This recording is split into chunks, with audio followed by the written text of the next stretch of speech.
When you work on a pick your own farm or at a local farm stand, you are sure to meet people who are curious about how their food is grown. That means there are plenty of opportunities to educate the public about what it takes to produce a great crop in eco-friendly ways. It also means that your curious visitors will probably bring up one topic again and again: pesticides. I'm Liz Garofalo. I'm an integrated pest management specialist by training, apple enthusiast, and all-around plant nerd by nature. I'm here to share some helpful strategies for having more productive conversations with visitors who ask about pesticides.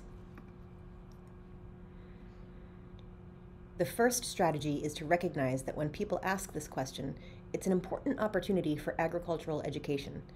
As farmers and ag supporters, we need the American public to understand what we do. Without a better sense of what happens on farms, they can't use their voices, their votes, or their choices to support us. We don't have to launch into lecture mode, but we should be ready to offer an explanation, not just an answer. Think about it as a way to talk to someone new about your favorite subject: farming.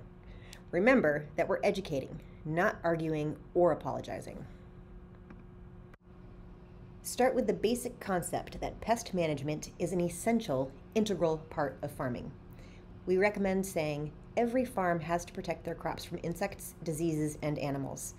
This replaces the catch-all and sometimes vague term pests with everyday nouns that people can easily visualize. Explain that your primary approach to crop protection is preventing insects, weeds, and diseases from ever getting a foothold in the orchard in the first place.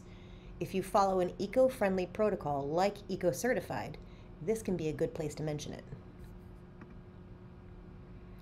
Be clear that you're always looking for the least risky, most effective approach, and sometimes that means using materials to treat your crops.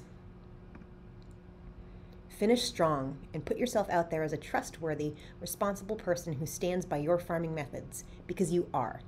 Don't raise the issue of food safety on your own, even if you are hoping to bust the myth that treated produce is dangerous. Instead, focus on your commitment to the environment and all the people who have a stake in farming. I hope you found this helpful, and I hope you keep exploring our resources for having better, more productive conversations about how you farm with your visitors.